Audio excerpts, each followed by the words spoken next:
Hello, everybody. Andy Jacob here with the DotCom Magazine Entrepreneur Spotlight Series. I've been waiting for this show for a number of weeks. You know, when we're able to book a worldwide leading expert in their particular space on the show, I wake up in the morning with a big pep in my step. And when I came across what this company is doing, the name of the company, of course, is Harvest Today.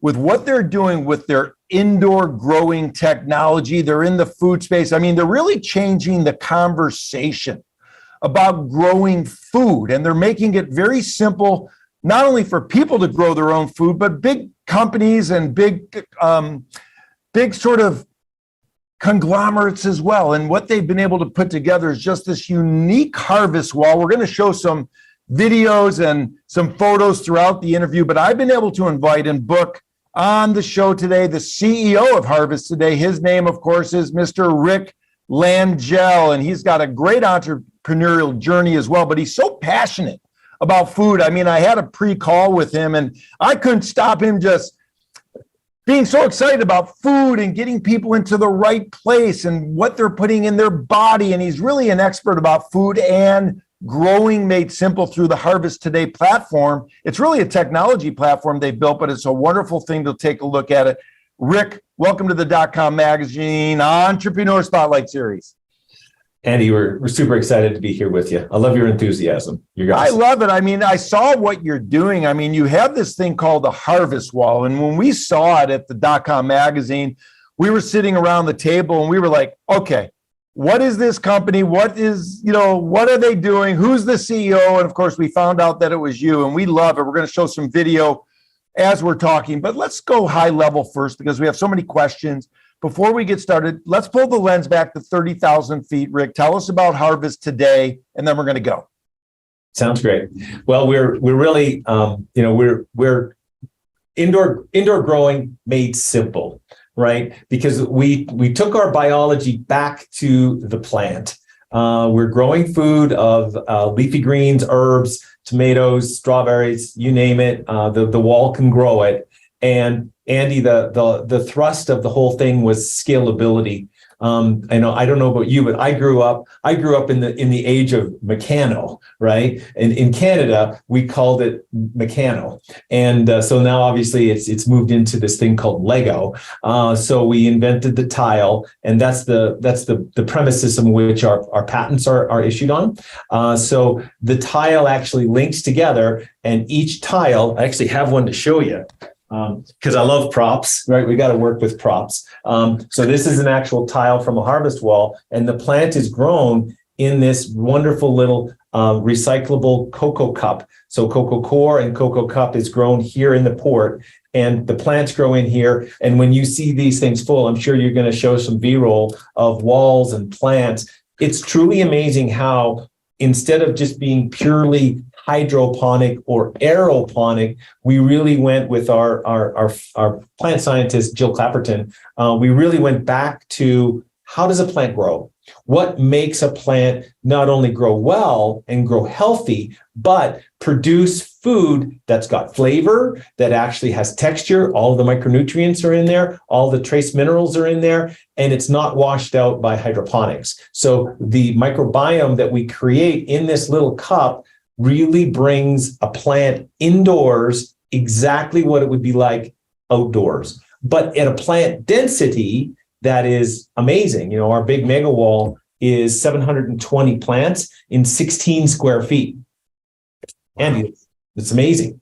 Like a mega wall is there when you see them covered in lettuce or basil or mint or whatever it is you're growing. I'm in awe of the invention. Yeah, it's truly amazing. Yeah, it's so interesting. You know, when we think about it, Rick, the harvest wall, really what you've done is you've made people have the opportunity to have an indoor farm that's really within their reach, you call it, because you can just reach for it. And it's really interesting because it's really an indoor vertical grow wall that really lets your clients maximize food production by really making the most out of the growing space. And of course, it hangs on the wall. And really the best part about the wall that we were looking at is that it's scalable. I mean, you can really transform an existing space really into your very own indoor farm. If you live in an apartment, you can have an indoor farm. If you live in a house, you can have an indoor farm. If you have a business and you want to give your employees an indoor farm in their break room or something like that,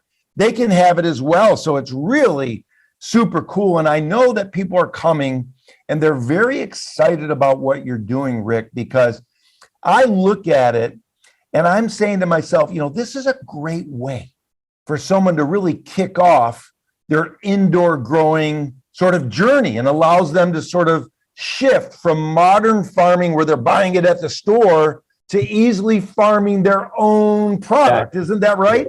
Well, we actually just did. I wish you would have been there because your enthusiasm would be great. We just did the FFA show in Indianapolis, the Future Farmers of America. Now, these are usually rural kids, but what they're actually able to do is touch the plants, grow the plant, like plant the plant, watch them grow. One of our biggest markets that we're selling lots of harvest walls into is schools. Right. So it's not necessarily something that we're going into a lot of houses right now, but we're taking these kids and we're planting that seed that all of a sudden food doesn't come from the grocery store. It actually comes from this amazing little plant. And out from there comes now when you combine the taste, because we are actually giving the plant profile the real purpose of why it's grown. So you can actually taste something. You can have a salad that actually we like this word, satiates you in a much more fulfilling way, because all of the nutrients that were designed to be in that plant are actually there. Now, you got it. When you harvest it and you put it in your refrigerator, you're going to see that they last for several weeks. Why? Because the food that's already on the grocery store shelves are already week to weeks. I'm not going to, give you any kind of context there, because there's lots of different people that'll be watching the show that'll be geographically different from, obviously Arizona or California, where most of the leafy green produce is grown here in the United States. So ultimately, that's why you see a lot of these great big farms on the East Coast and things like that are all controlled environment. Yeah, it's so interesting. I want to get into the watering cycle and this really super cool irrigation system that you have. But before I do, we were talking last week, because I'm so excited about this, and we were talking about taste. Now, I'm old. I'm an old guy. I'm older than dirt. Everybody that watches the show knows I'm an old guy. When I was younger, it seemed like the vegetables tasted better. Now, sometimes if I go to the store and I eat the vegetables or the fruit, they don't taste as well. And something that's remarkable that you were sharing with me, Rick, is about the taste and how what your platform can do with regard to the taste of the vegetables in this controlled environment. And then what it means if a vegetable doesn't have taste. I thought that was interesting as well. Right. Yeah, because when we harvest any kind of produce, they lose roughly, obviously the varietal changes, but anywhere from 40 to 60% of their nutrient value is lost in the first 72 hours of harvest. That changes the plant taste right there. That kind of ends the conversation, because when we can actually harvest it and eat it, like my wife and I, we will go downstairs to our grow room and we actually harvest kale every morning and we make a kale smoothie. Right? That kale smoothie has more flavor and it just tastes good. It actually physically makes you feel better because it's fresh. All the nutrients are there, everything that you would expect. Now you go to the grocery store and you get a gump of kale and you'll see that the stalks are big as my thumb, right? Why? Because they're trying to grow bigger plants, right? Because they sell it by the pound. And I don't blame them. If I was doing that, I'd do the same thing. But when the harvest wall is actually in your house, or you're harvesting it for a local grocery store or a local restaurant, you are getting plants that are much smaller, much fresher, and much newer. Like they're, obviously harvested within just a few days. And the taste profile, Andy, it's completely different. Wow, it's so cool. And you mentioned the restaurants. I mean, what restaurant wouldn't want to have one of your grow walls or a multitude of grow walls at their restaurant? I mean, you're a restaurant, you're a chef, you want to get some fresh basil or some dill, you go to the grow wall and, you pull it right off for your clientele. I mean, it's such a great way to have such better tasting food, right? We're doing it, interestingly, though, that in that whole restaurant space, at our grow facility up in Canada, we're actually doing a plant replacement thing, because restaurants are busy. Like, talk about an industry, these people just work their butts off. And I'm so thankful to be able to go and not have to cook and actually eat there. I just wish they would have produce off the harvest wall so that I could actually eat that same kind of food. But my point is, they're not farmers, right? So what do we want to do? So we're actually doing this plant subscription where they have a small harvest wall in the restaurant. They don't have to grow the plants. We simply change them every week. Right. So they harvest it down, and then our team up in Winnipeg come and they replace the plants. So now the restaurant's not having to learn how to grow. They don't really need any staff, because we just do it, and the chef just comes and harvests it as he needs. And obviously, depending on what they're doing, because if you're going to do there and you're actually going to make pesto, well, you don't need to harvest it fresh. We just take it from our farm and we sell pesto by the pound, right? And then they make just phenomenal pesto. One restaurant guy up in Canada did say he had to adjust his recipe. Isn't that something? It was too strong. So I just said, well, use less, right? Yeah. And they actually mix it. They make pesto with kale. So it's kale and basil, and you can't tell the difference. So it ends up costing him less. It tastes better, right? And he's making more money. Wow, look at that. I mean, those are three magic things for a restaurant. And the restaurant business is competitive. Being a chef is competitive. And to have something that tastes so much better really is a great sort of value proposition. Let's talk about water. I mean, you have this great trademark name. I love it so much. It's called vertigation. And people think about it, and you've got the beautiful walls, and, it's certainly less labor intensive to grow your own, vegetables. Let's talk about that. How does vertigation work? How does the irrigation work within the system? Yeah. So I showed you the front. Now I'll lift the skirt and I'll show you the back. Okay, because vertigation actually works. The water is introduced from the flood rail in the top. It comes around the plant. So if I put a plant in here, you can see it, and it actually waters it, and it comes down. Now, the cocoa core and the cocoa cup only holds a certain amount of water. So they're not saturated. They are never saturated. So what we're doing is we're actually vertically irrigating, and the plant, kind of recovers the water, brings it down, and puts it exactly at each plant. So our mega wall has 15 plants vertically, and then of course horizontally, and that's how vertigation works. But I wanted to come up with, again, this is the entrepreneurial kind of mind that I'm stuck with, because it's not hydroponic, it is not aeroponic.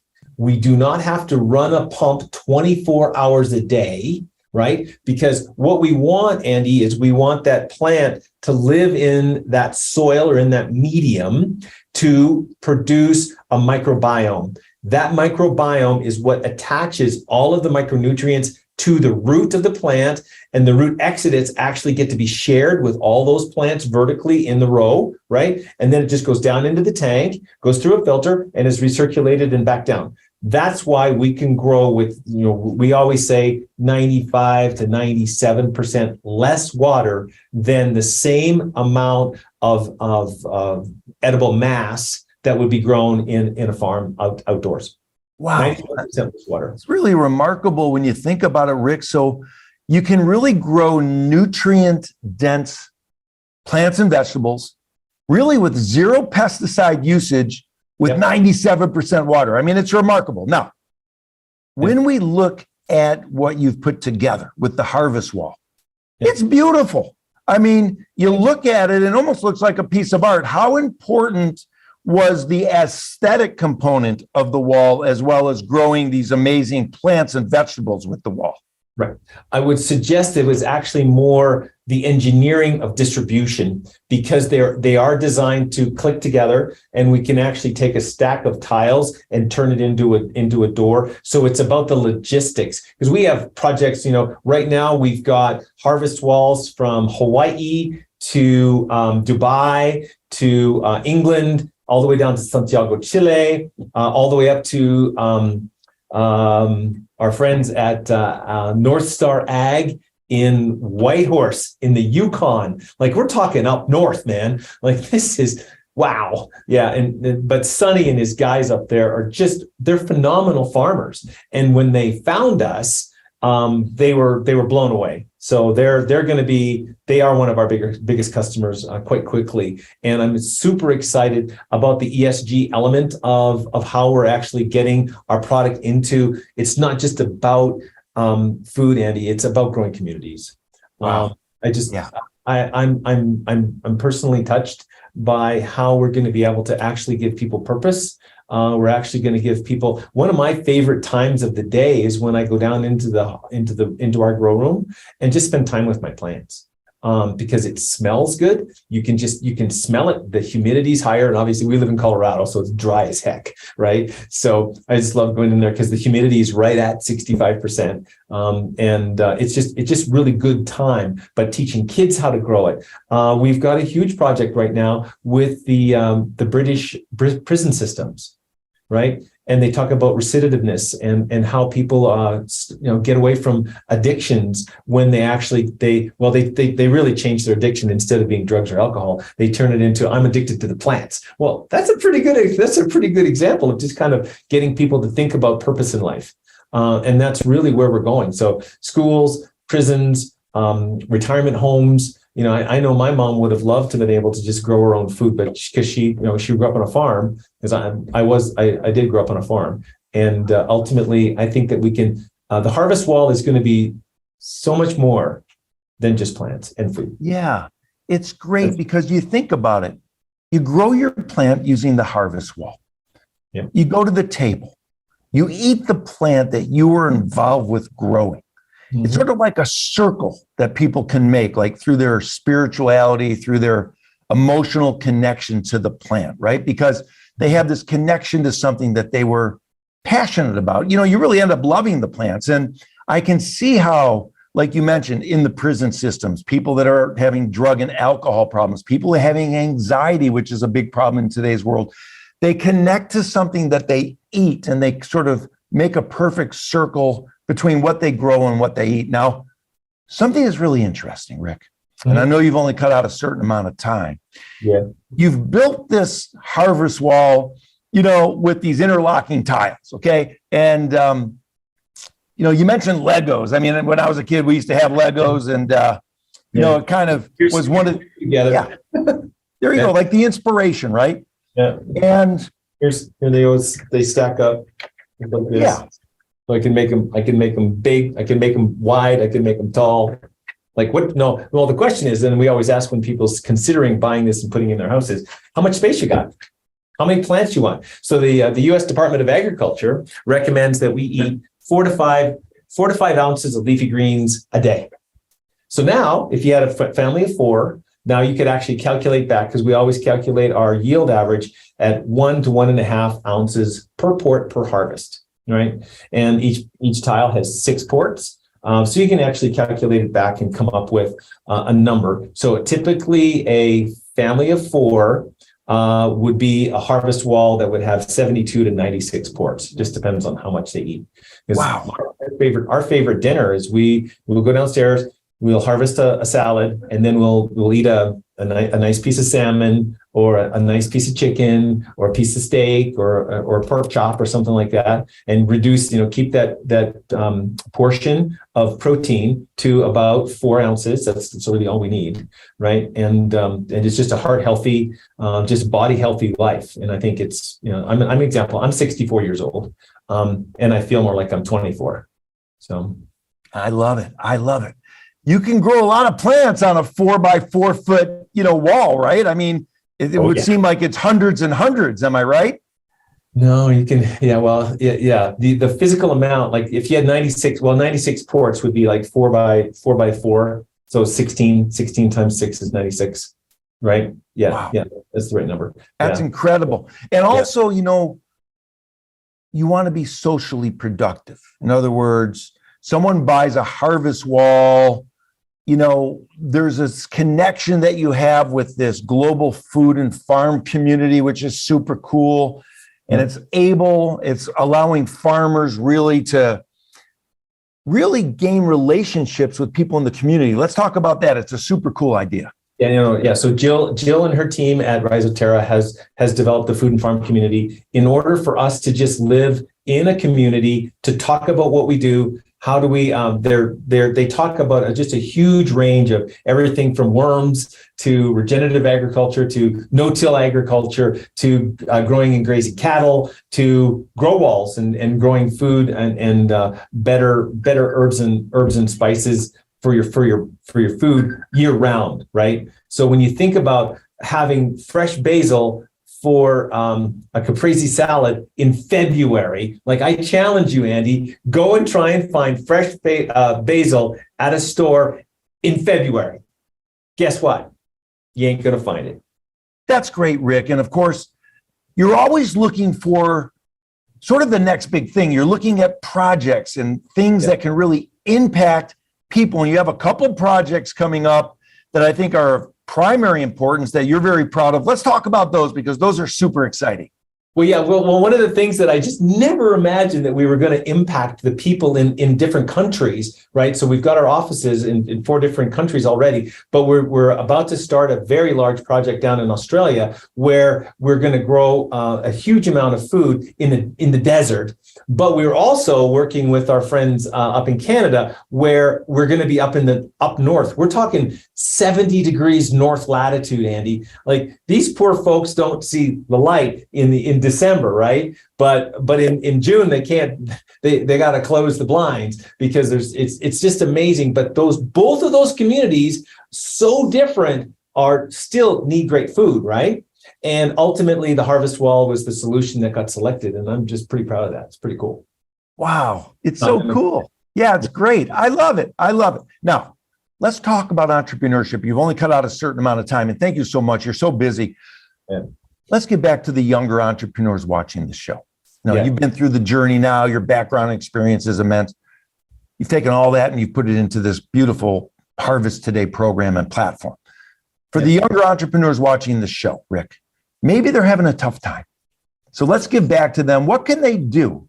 What can an entrepreneur do when they're hitting a tough time, hitting a wall, hitting a roadblock in their entrepreneurial journey? I believe business is relational. It's relational. It's not, I've got this best widget. You need this widget, right? We've got our best farms going through friends and family that we've known before. We've met some and actually become really good friends with some people that we were at a trade show because we were out there just trying to show what the harvest wall, how it was different and how we could actually grow different, quote unquote, potentially better food. Right? Because the other thing I really want you to understand, this is farming, right? There is no follow this perfect formula and you'll get perfect results. No, because we've gone to our farm and one time one of the pumps got plugged up and we'd not gone back over the weekend and we came back and guess what? Plants were dead. Well, that's called that's a plant failure. That's a harvest failure. But it wasn't it was nobody's fault. But it's farming. So just think about that when next time you go and you bite into a burger, right? Realize the sweat and equity that it went into actually growing that food. And it's the same thing as growing a company. If you're a young entrepreneur out there and you've got a great idea, then have purpose and direction, not just an idea, right? You've got to have a direction. And for us, we fell into growing and the projects that we have through relationships. It's not like this some perfect marketing thing, the perfect website, the best logo. It's not about that.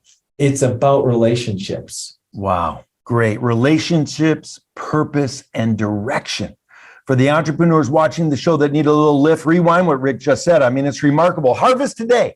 I mean, you've designed this innovative, efficient technology that really makes sustainable, local grown food a reality for so many people. And it can be in a hot environment, it can be in a cold environment. It doesn't matter the environment. I mean, it's really remarkable. Yeah. This has been great. I mean, I'm going to bring you back on the show already. I know we want to talk about it. We're going to, again, put some links up for the people that want to know more about the product, the Harvest Wall, about your mission, about changing the world I guess, one mouth at a time, if you will. And you're a great one bite at a time, Andy. One bite at a time. One bite at a time. You're a great spokesperson for your brand. You love the health. You love putting good things in your body. You wake up in the morning, you make that smoothie off the wall. I mean, it's a great story, Rick. So thanks so much for coming on the Entrepreneur Spotlight series today. Yeah, appreciate your time yourself. This has been awesome.